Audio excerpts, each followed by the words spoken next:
And now it looks like it's You're working. so far ahead of everybody on YouTube that nobody will ever catch up. Nobody will catch up? Oh well, I'm missing 29, I think. But in any case, I also have a mistake on the paper for the words of the day. I got the words of the day, but I don't have the Greek in there. So, here's the Greek.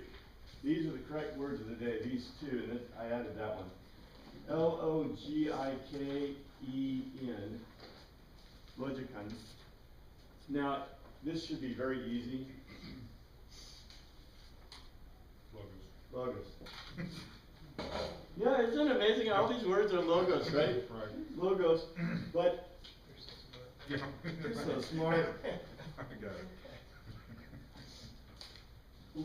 Logikon means specifically, it is directly from logos, but this specifically means rational.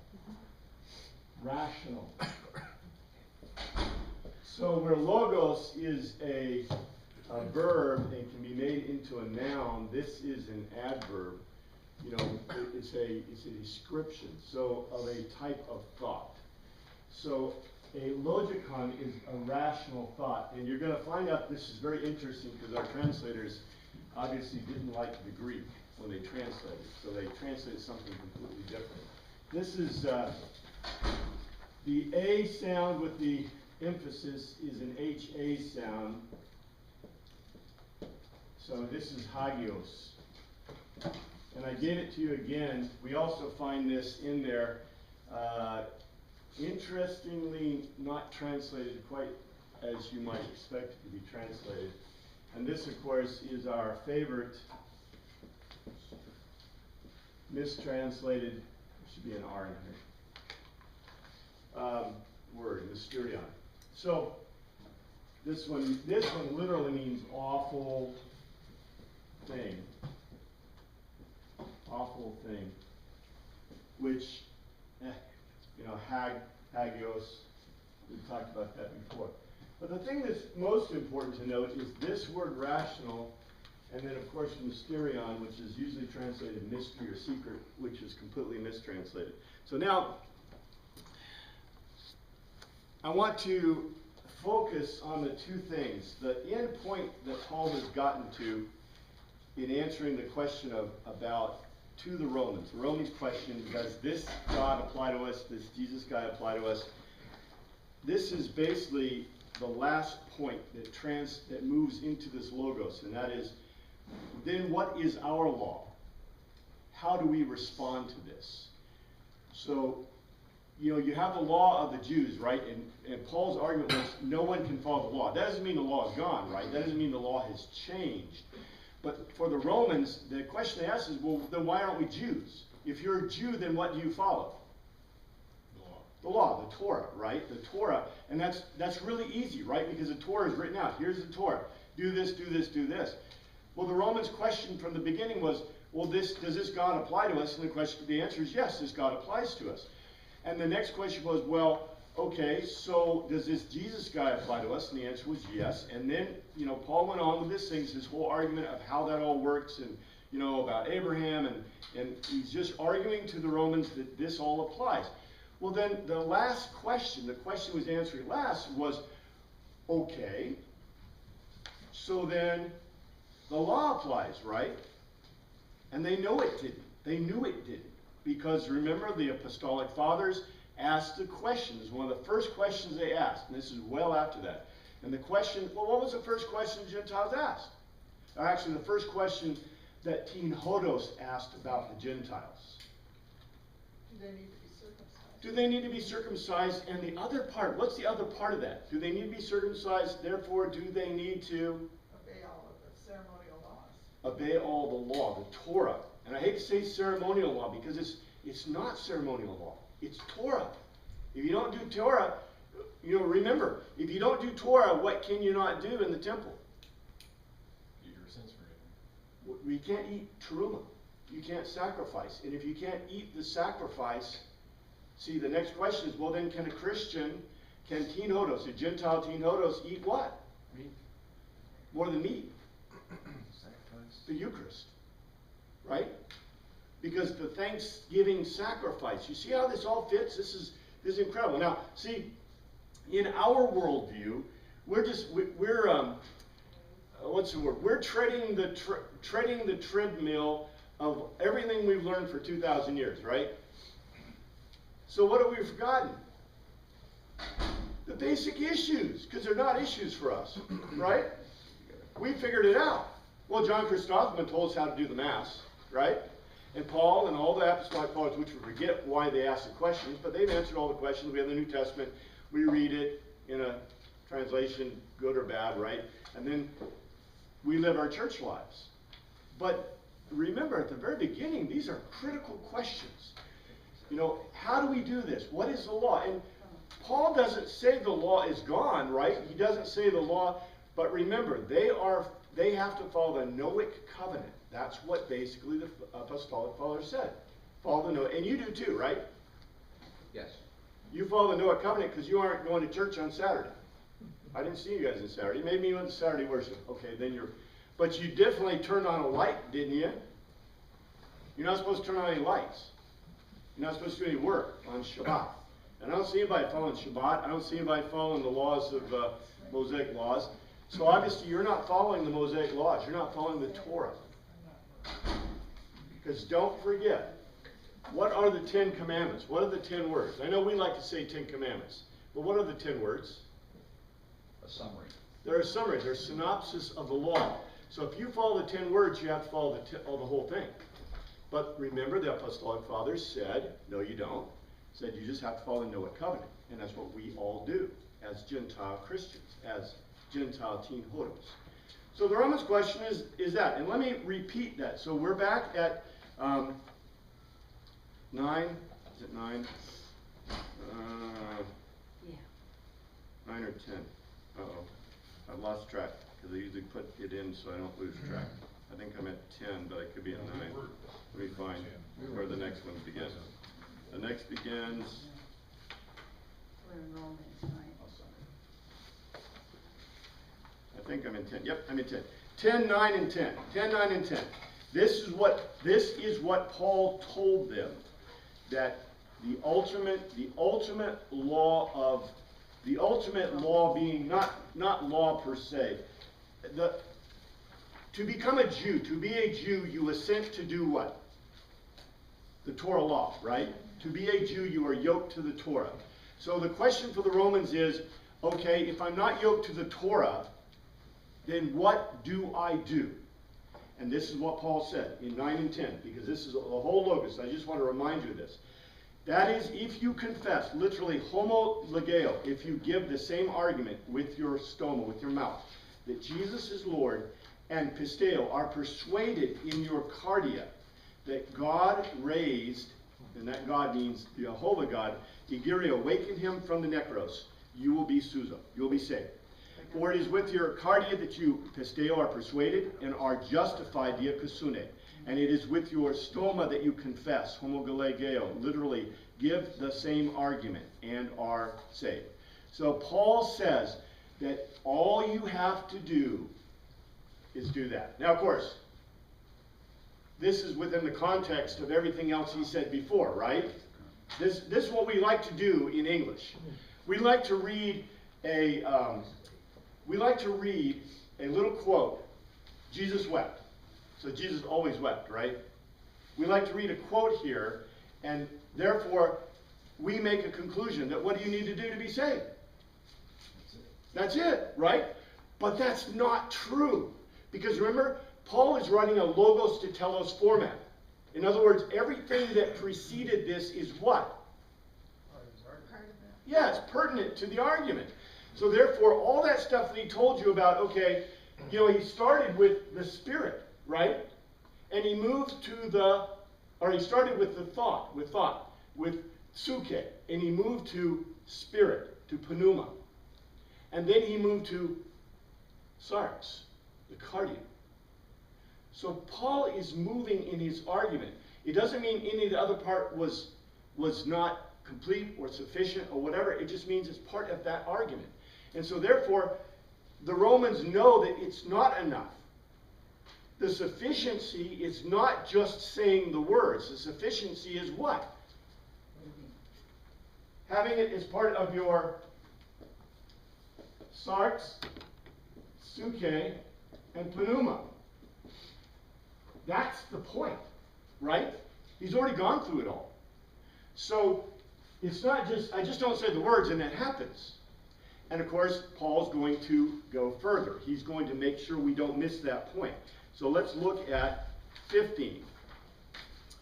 And how can they caruso? How can they preach? Caruso literally means how can they tell the word?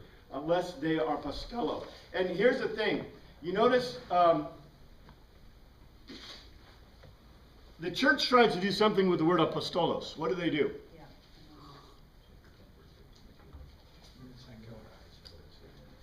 Well, okay. In the Greek, this says, how can they caruso unless they are apostolo? Apostolo means what? Sent out. Well, it means literally set apart for a mission. So you are an emissary. An emissary, it's not a sacred word, but it's a very special word in Greek, meaning that you are made an emissary to do this.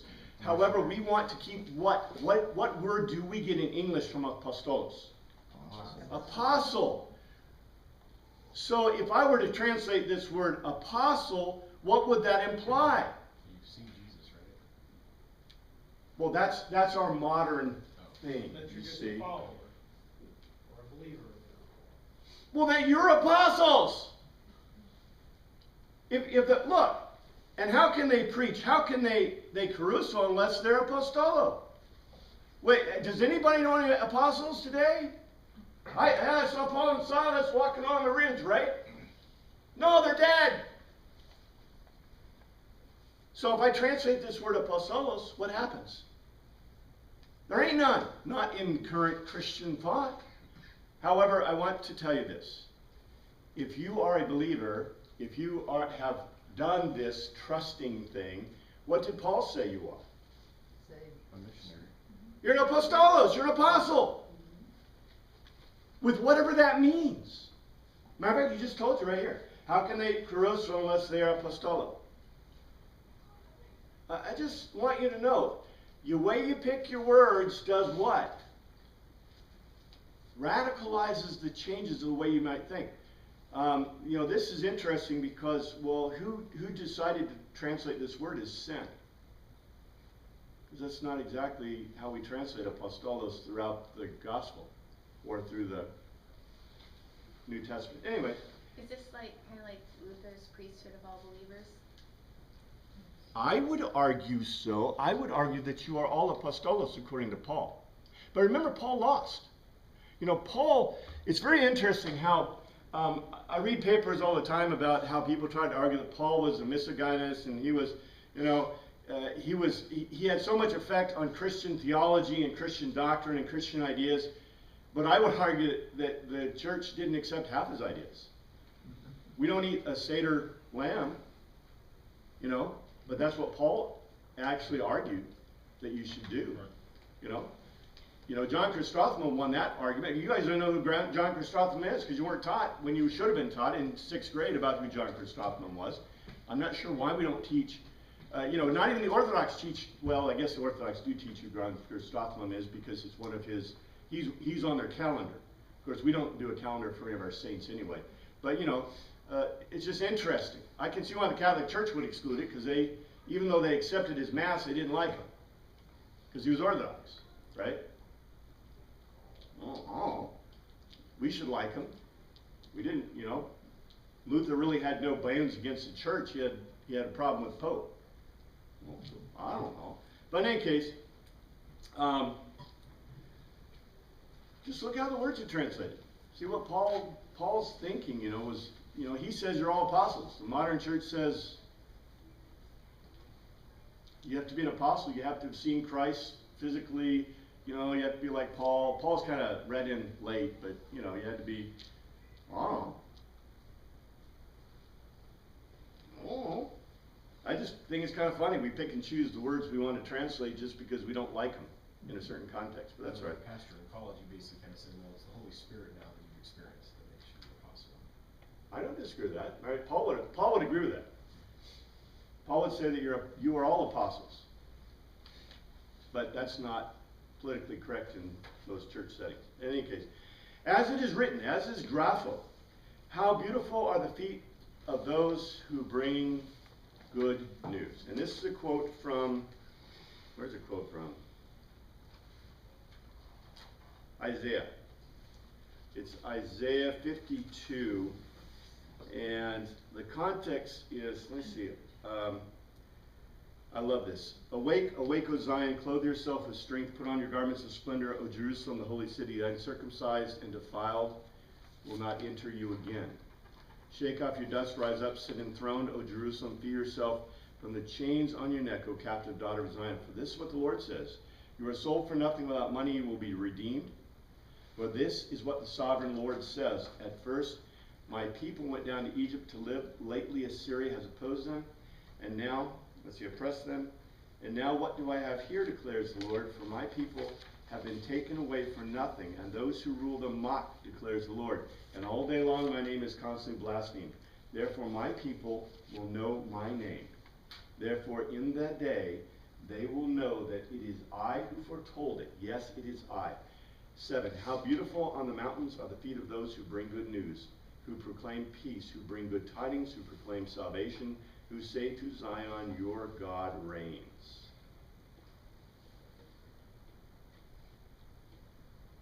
What did Paul apostolo the Romans to do?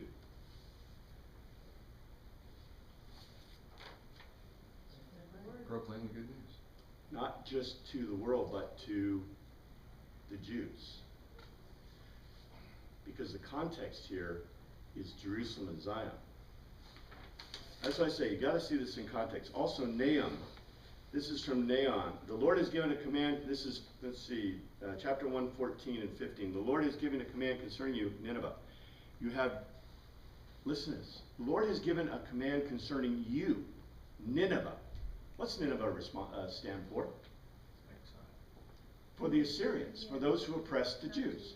So this is obviously, the context is to the Romans. Yeah, the Gentiles. You have no descendants to bear your name.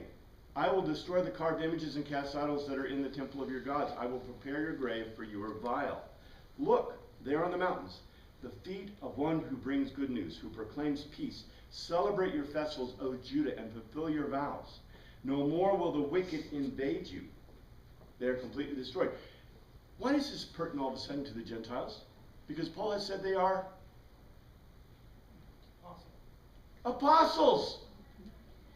They're not just chosen. They're what? They're the messengers of the gospel. Whoa! From the beginning, you know, they were just the folks, right, who wondered if this God applies and if this Jesus applies. And now Paul's made them what? Apostles. Deputized. He's deputized them. Exactly. This is, you know, if you look at this argument he's done, it is so beautiful. He's moved them from just what? The trash of the nations who are kind of on the outside of the synagogue looking in, who really want to be part of it, to being the movers of this thing, of kenotos. Let's see, 16. But not all the Israelites accepted. Literally, hupakuo. Not all the Israelites heard under the evangelion. For Isaiah says, Lord, who has believed our message? And that's Isaiah 53:1. Who has believed our message, and to whom has the arm of the Lord been revealed? Who has the arm of the Lord been revealed? Everybody now. To the Greeks and the Romans. Right now, yeah. To everyone, right? And if you read the rest of it, it's pretty neat how the context. I'm going to skip that. 17. Consequently, pistis. And you know, this is why, hey, why do we translate the word pistis as faith? Well, why do we translate the word pistis as faith? It has nothing to do with faith. It literally means in the Greek, we've been over this over and over again, pistis means to be convinced. It is a primary verb in Greek. And faith here is faith and belief. Belief is the verb, pistis is the noun. Pistis means to have been convinced. So constantly to have been convinced comes from hearing, akeo. Does that make sense? Right? Okay. Does it make sense for me to say, now it does in English, but there is no word for faith in Greek? There's no word for faith in Greek. If I make it faith, what have I made it? I've made it dependent on you. It's not dependent on you. What's it dependent on? The word. The argument, the logos, right?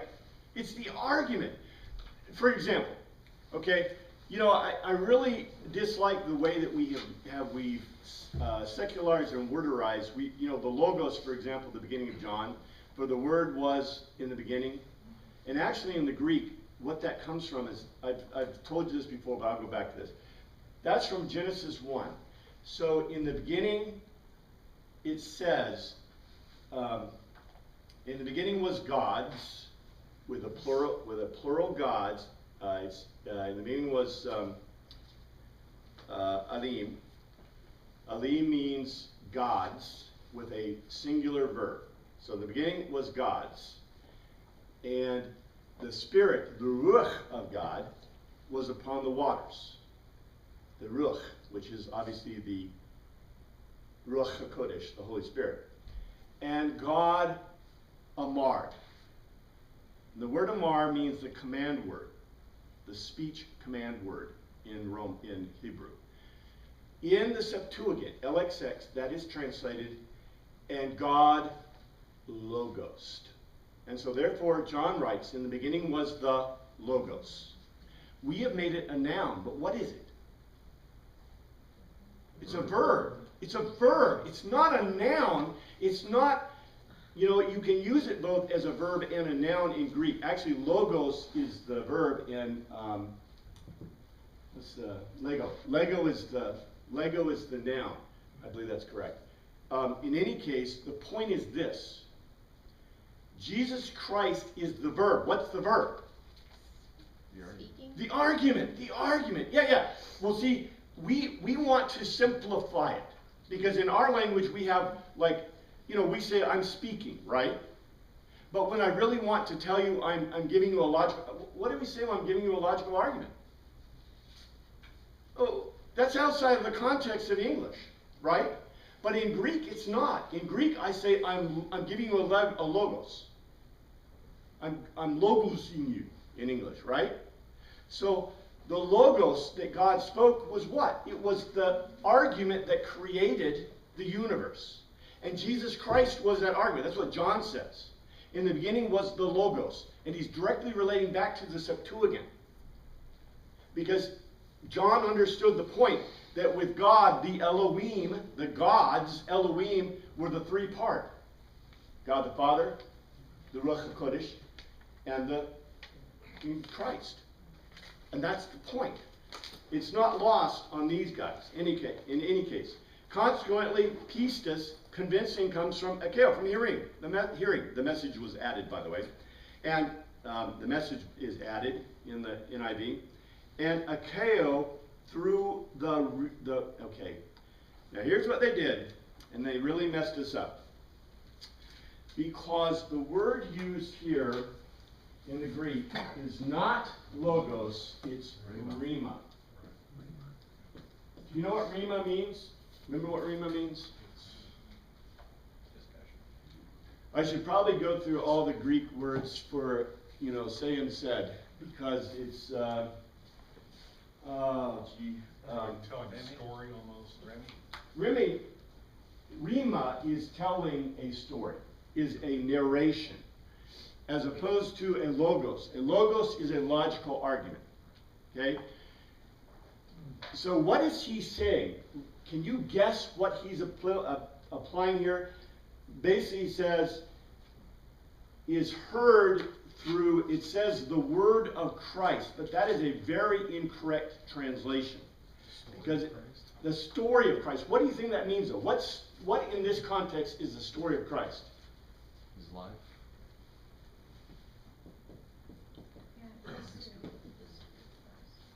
history as opposed to logos. A logos is, if I explain to you why Christ came, that's a logos, right? That's an argument. However, if I just tell you about what happened, that's history. See? Rhema doesn't mean, Rhema in a Greek sense doesn't mean telling you fiction.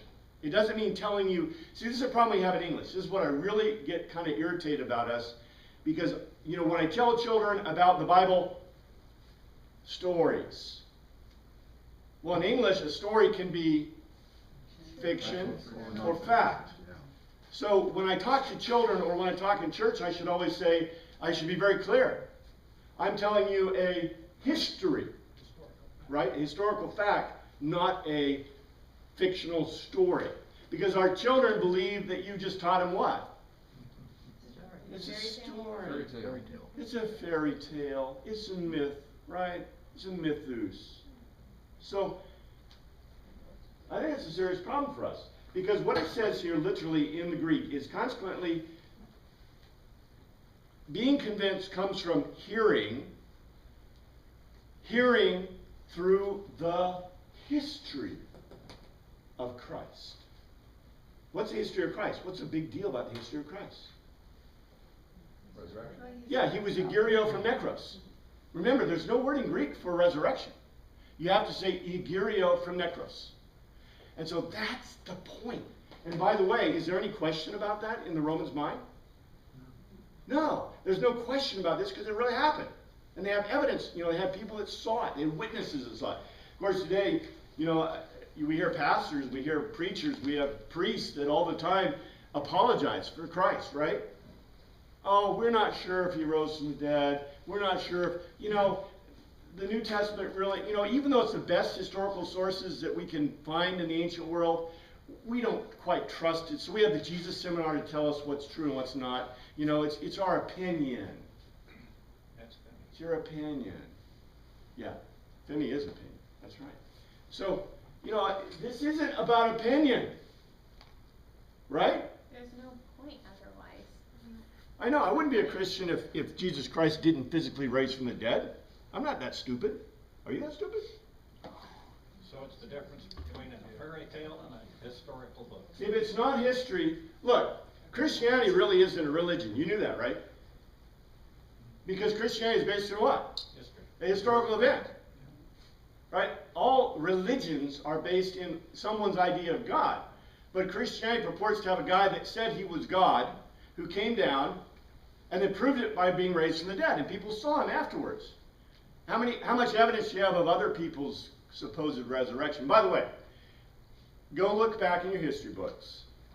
Go back, look back, and find out how many gods supposedly resurrected from the dead before Christ and after Christ. Before Christ, the number is 0. After Christ, it's mystical how many suddenly claim to raise from the dead. Okay? It's a fad. It's a fad. It's just, it wasn't even in human thought that people could come back from the dead. Look at all the myths, the Greek myths. Did anybody come back from the dead in the Greek myths? Or Roman myths? Or Assyrian myths? Or Phoenician myths? Well, I seem to remember in Egypt, like the goddess of the Nile or something would every year come back from the dead or something. That is Osiris. Oh, sorry. Osiris! Osiris isn't back from the dead yet because they haven't found his nether part. His nether part is still missing. Look, you guys, you're adults here. You know, this is stuff you should have learned back, you know, at least in college and high school. Because Osiris was the guy that, yeah, they claimed he came from that, well, he didn't come back from the dead. Isis, the mother goddess of the seasons, is still looking for his male member. And because she hasn't found his male member yet, he hasn't resurrected. But he doesn't resurrect. In Egyptian thought, you don't resurrect from the dead. Your body, you have 5 parts. The Ka, the Ba, the Ra, the Ma, and the, I think it's Na. Yeah, just take a pick. Take a pick. And if you left the vowel out of it, You know what? Well, yeah, they didn't have vowels, but the thing is that all 5 of your pieces parts come together only when you're dead and a mummy. And then your ka gets weighed. Your ka is your spiritual part. They had 5 parts. The Greeks had 3. The Hebrews have 2. So all 5 of your parts have to come together, and it only can come together in death. And unfortunately, if your whole your ba is your body. Body. We didn't get body from that in English. In any case, your body is your body, and your body has to be complete. Complete. Except, unfortunately, all those mummies, they pulled the brains out. And so the brains are laying someplace, in the desert, and the rest of their body parts, because they didn't think the brain was important. Okay, kind of like Anglo-Saxon, they thought it was just snot. So, yeah, by the way, that word snot in Anglo-Saxon means your brains.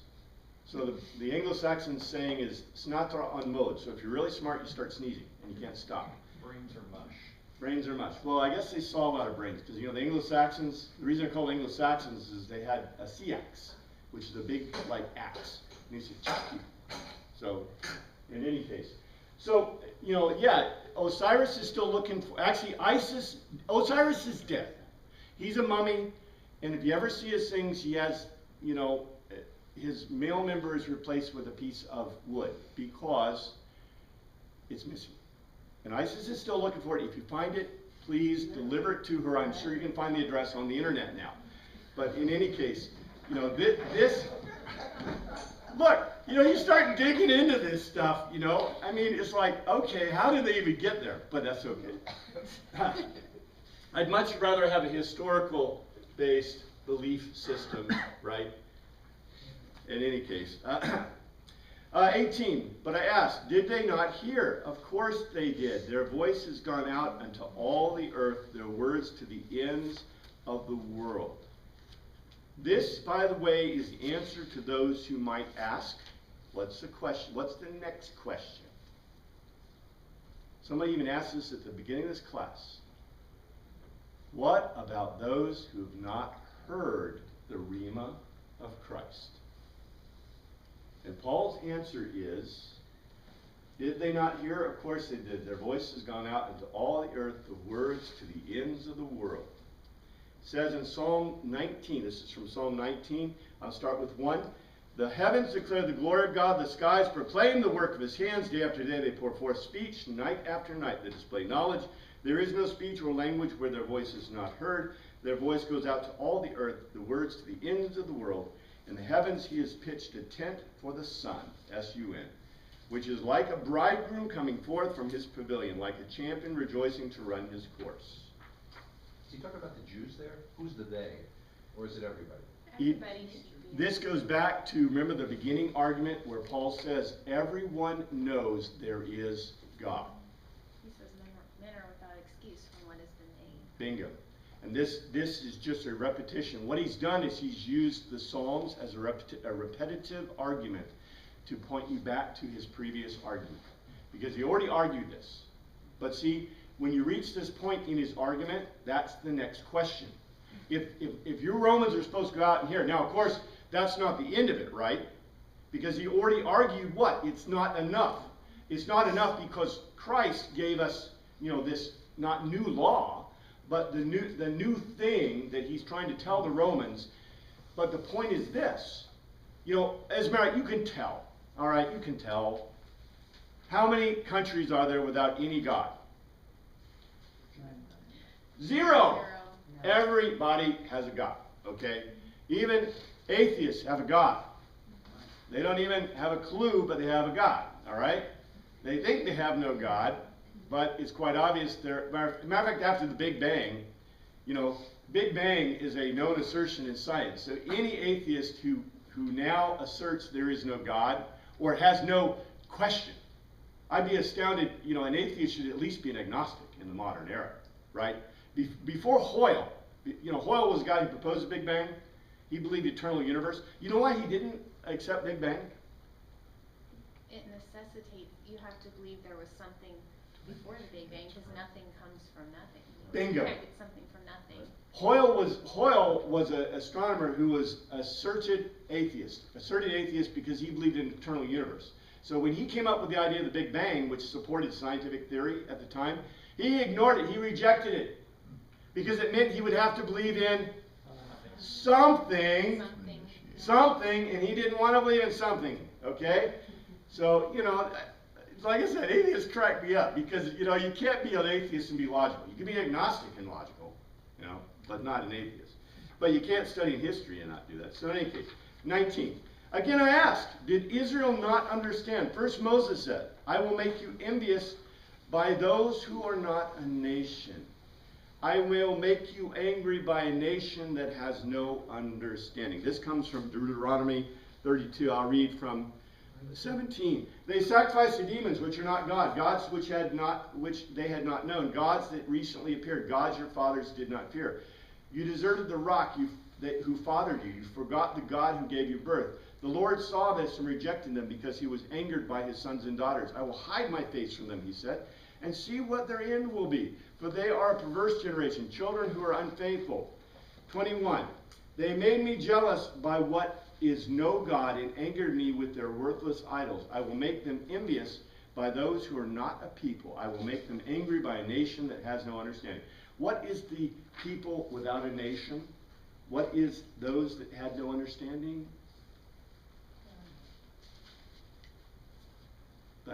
It is the Gentiles.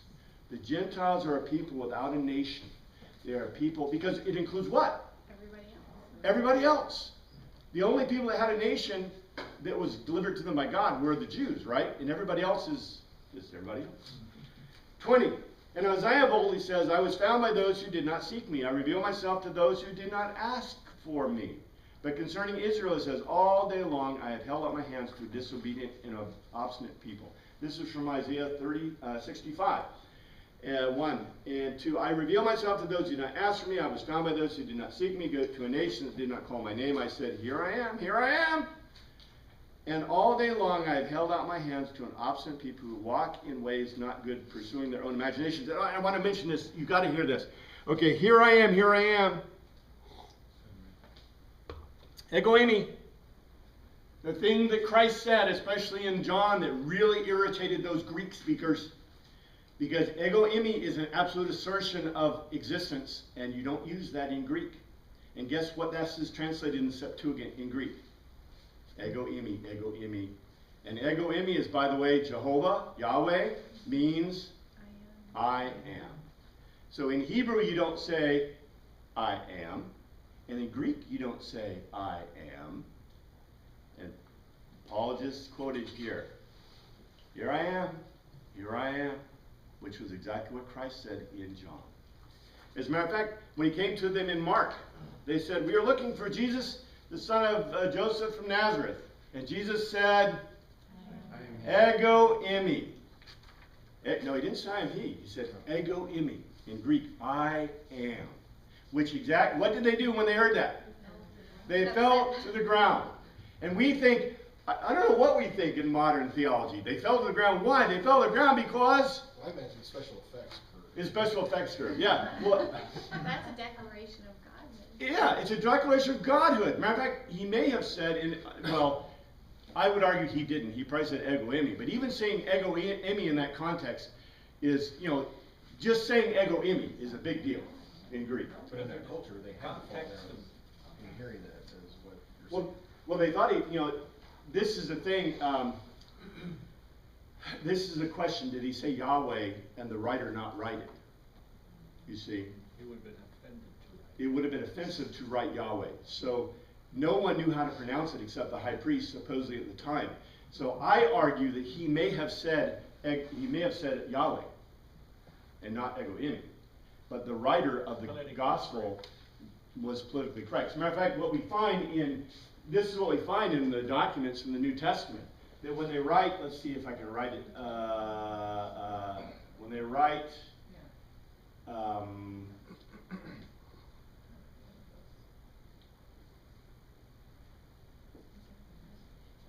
what am I missing?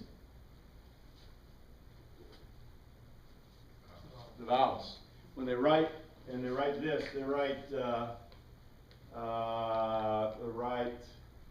this. What am I missing? That's theos, God. They leave out the vowels intentionally. Why? Space. Well, They no, don't wanna be taking the name of the Lord in vain or misusing God's name. As opposed to. that's right. Because that's what you do in the Greek, in Hebraic, in Hebrew. In Hebrew, when you write, They write G/D in English yeah, today. in English even today they write this,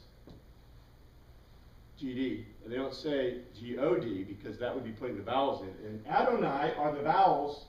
Adonai are the vowels from Yahweh. I haven't written this in a long time. Whatever Yahweh is, but the Yahweh vowels are Adonai. That's why they say Adonai. So we separate them into two jars. That's right, into two jars so you don't put them together, because if you put them together, then you Just basically like blaspheme. the Egyptians did. Just out of curiosity, in another context, if a Greek were to come up to two people and say, which one of you is John? What would be the expected answer if they can't say ego eimi? What you would do is you would say, like we do incorrectly in English, and say me. You know, we're supposed to say it is I, right? I am. But what we do is we incorrectly, this is what the Greeks did, because this would keep you from saying ego eimi. You would say instead me, so you use this, the accusative dotted case of the pronoun. Say it If we have intentionally. God's is, why not I are? Well, you see, I aren't an engineer, but that's only engineers that can say that. Romans chapter 11. Hey, well, quick question about Yes, sir. Is that what that means when it talks about taking the Lord's name in vain, is putting those together and saying it? Well, in the Hebrew, okay, in the Hebrew, when I taught my Torah class, in Hebrew, the commandment is do not say the name of the Lord. Do not say God's name. And that's what they took it to mean. So you could not say, that's why the high priest only said Yahweh one day of the year, period. And that was on the Hillel, which was at the end of the Festival of Booths at the, whatever. That the last thing when they did the Hillel in the 118th Psalm, at the very end he would say, blessed he who comes in the name of Yahweh. And that's when the Messiah was supposed to stand up. And even the high priest at the time of Josephus said that the high priest began to mute it at about, I think, 30 AD or so. So in 30 AD, the priest, and we don't know if it's because he didn't know how to say it, or that he just didn't want the people to hear it. But he was supposed to stand up and say that the word, he was supposed to say the name of God that one time of the year, and he didn't. Because to do otherwise would be to blaspheme. Just saying the name of God is blasphemy in this period. Just like Orthodox Jews today will not write or say the name of God, even in English. See? Chapter 11:1. Okay, this is horrible. Because it doesn't say I ask, it says I lego. I lego. He's not asking, I lego. And it's not did, it's not a question. God, apothemai, pushed off his people. By no means. I am an Israelite myself, a descendant of Abraham from the tribe of Benjamin. It's not a question, this is a declaration. So the declaration is that God did not push off his people. In second, God did not reject, apothemai, push off his people, whom he ginosko, he foreknew, he knew before. Don't you know that the scripture says in the passage about Elijah how he appealed to God against Israel? In other words, okay, he knew them before the current age, literally those who came before. If anyone's looking for a refutation of Calvinism, it's right here. Because in Calvinism, in this verse, even though God foreknew them, and this is a word that usually gets translated as election, right? Foreknew them. Does he say that all the Israelites accepted? No, he just spent a whole chapter telling you that all the Israelites didn't accept him, even though it was offered. So Calvinism's like, this is crazy because it didn't support Pauline doctrine. But in any case, you know, the point is this. He foreknew, but yet they weren't all chosen. right? They weren't all, even though this was a point. In 3, Lord, they have killed your prophets and torn down your altars. I'm the only one left, and they are trying to kill me. And this is from Ahab and Jezebel in 1 Kings 19. Basically, I'll just read the previous verse and then the verse. There he went into a cave and spent the night, and the word of the Lord came to him. What are you doing here, Elijah? He replied, I've been very zealous for the Lord God Almighty. The Israelites have rejected your covenant, broken down your altars, and put your prophets to death with a sword. I'm the only one left. And now they are trying to kill me too. Except for the other 100 that have been saved. The other 100. Yeah, this follows on in Elijah. I just skipped those. In 4, this is Romans 11:4. And what was God's answer to him? I have reserved for myself 7,000 who have not bowed the knee to Baal. Okay, what is this a direct reference to? Anybody know? This is a true historical question. What's the big deal about this question? About this statement? God saves a remnant. No, not exactly. In the Roman world, okay, what were you required to do in Roman law? Sacrifice. To who? To whom? Emperor. Caesar. To Caesar. You were required to see Caesar as a god. And so you were required to bend the knee to Caesar. In essence, Baal. In essence, Baal. So who is the remnant that he's talking about here? Those who don't bow their knees to Caesar. The Romans. The Romans. And if by grace, charis, if by grace, okay. Look what he's talking about. Watch this. I love this. Remember, charis, when he's talking charis, he's usually talking to Greeks. And we could say Gentiles, but let's see how he does this, okay? By the way, this is terrible in the NIV. And if by grace, charis, graciousness, then it's no longer by ergon, toil. If it were by charis, would no longer be charis. Now the NIV leaves out half the words, that's why you can't understand it. This is what it says in the King James. And if by grace, then is no more of works, otherwise grace is no more grace. But if it be of works, then it is no more grace, otherwise work is no more work. Why did the NIV pull out the double thing about otherwise work is no more work? Poor English. Paul would never tell the Romans that what is not required. Ergon, work. Because the point he's making to the Romans is if you believe this, if you are convinced, then you will do what? Live by it. You'll live by it. You'll do it. Yes, because to the Romans, it's doxa, it's doing. The Romans are really concerned in doing. So, yeah, the belief is there, diakosune, right? By my convincing, I'm diakosune. But Paul knows that's not sufficient. Because if I say, oh, I'm diakosune, I'm saved, but I kill you, what does that prove? That you're lying. I'm not really convinced, right? So the way and this is what James said, this is the whole thing about works. This is why the Catholic Church used Romans as a counter to Martin Luther so much. So anyway, it really amazes me that NIV gives the impression that Paul is disparaging work, but he would never do this to the Romans. That's craziness. That would be craziness. And so you yank out half the words so you don't understand what's even saying in the verse. 7. Watch this. What then? What Israel sought so earnestly, it did not obtain. But the ekloge, the elect, through argument, through logos, did. And literally, the word is epitugo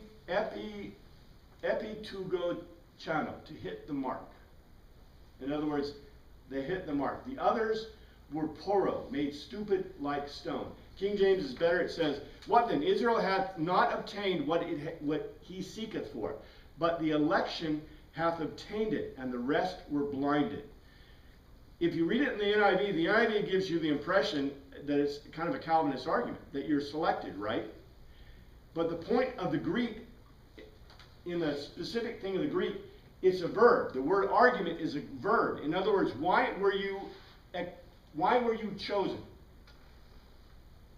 Because you accepted the argument, right? You were convinced by the argument. The NIV gives you the impression that what? God did something to make you not want to believe. Yeah, God did something to not make you believe, you know, or to help you believe, where in the impression in the Greek, the King James gets it right, that it was the argument that led to your election. Election is a good word, but it's usually misused. We misuse that because we think of it in a different sense. I would argue this is an intentional mistranslation. The writers place a noun in place of a verb. The King James doesn't do this. And it's very obvious that they took a Greek euphemism and turned it into a false English euphemism. The Greek euphemism is what? To make you stupid like a stone. That's a Greek euphemism. And what did they turn it into? Dumb as a rock. Well, literally dumb as a rock. But what they did is they turned it into that you were hardened. Like somebody else did it too. Yeah, like somebody did it to you, and we've already been through that. Pharaoh's You know, heart was hard. the word means it's not that your thoughts were hardened, but rather your physical cardia. And Paul's argument is, what can your suke do against your cardia? Change it, or not, you don't have to go by it. Exactly, you don't have to go by it. So, you know, God can affect, for example, the cardia of anyone. But, you know, in this case, we're talking about Pharaoh. So he can harden Pharaoh's cardia. But what did he not affect, can't affect on him? Chooses not to affect. Yeah, he could choose not to be affected by that. In the example I gave you is, okay, so I walk in and I have an immediate desire to kill you, for example. But I hold back. Probably justly so. See? Yeah, well, that's a good thing, right? I let my suke overcome my sarx. And the Greeks would say, okay, so I have something against you, my cardia is affected. So I take out a knife and chop it. But instead, I put my suke in place. My suke governs my sarx. That's the point, in any case. So Pharaoh could have chose not to be hardened In Greek, yeah. In Greek and in Hebrew. when God hardened his heart. Exactly. It's because it's the Greek sense, sarx is the hardening of the cardia. I guess in the story you do see Pharaoh kind of waffling, being hard and being soft. Bingo. He was making up his mind, and he chose to do what? At the end, he chose to be hard. He did not fall. I mean, who would allow your whole nation to go into pestilence? I guess our current administration does that. But, okay, who in their right mind would allow your nation to go into pestilence, right? Into horrible unemployment and law and overspend your budgets, right? Who would do that? No one in their right mind would do that. But still, leaders do that because they are not following their logic, nor are they following God. If they were following God, they wouldn't be like that, right? So, in any case, Okay, well, that which Israel is seeking, which would have been a Christ, a Savior, under 7, that which is the others have found. What is your thoughts on this? No, what they sought for earnestly was diakosune, just like the Greeks. They were seeking for righteousness. I wouldn't read that into that they were seeking the Messiah per se. The Messiah did solve the problem of diakosune. So everyone is seeking what? And not everyone's necessarily seeking a Messiah. They're seeking what?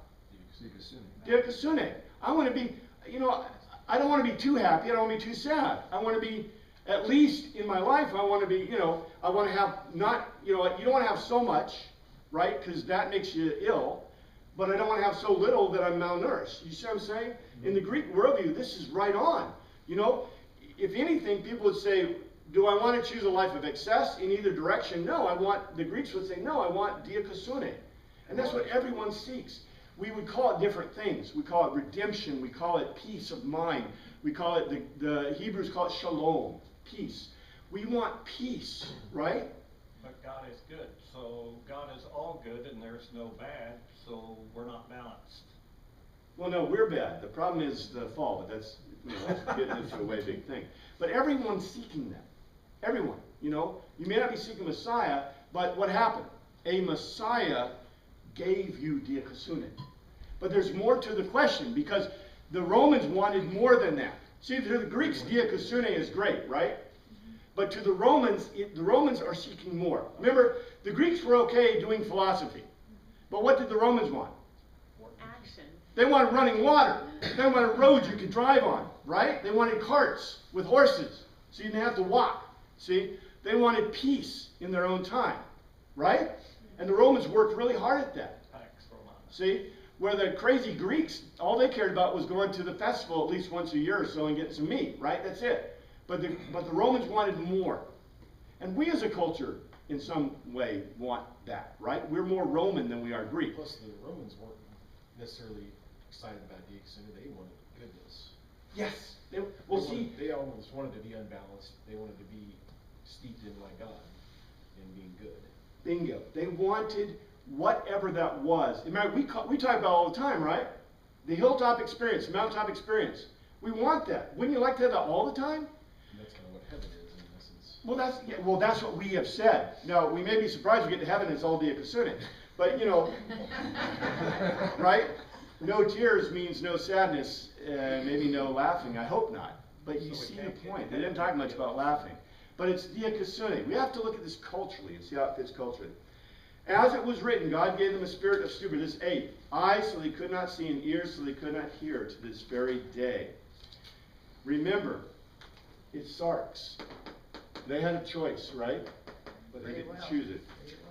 I'm curious, did Jesus talk about pursuing good, or was he always talking about Diaconia? Jesus was always talking about Diaconia.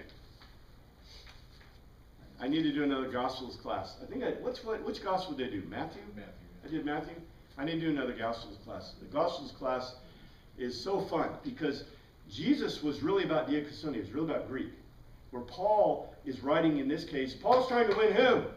The Romans. You ain't going to win the Romans with Diaconia. He's all things to all people. He's all things to all people. But yet, his message isn't off the mark, is it? His message isn't off the mark because it hits us. See? Oh. Well, we made some progress. I know, I tried to move this along as quickly as possible, but thanks for your attention. Father God, we praise you. We pray that you look at us through this week. Pray for your word. We thank you. In your name, amen. Nope, I got a recording.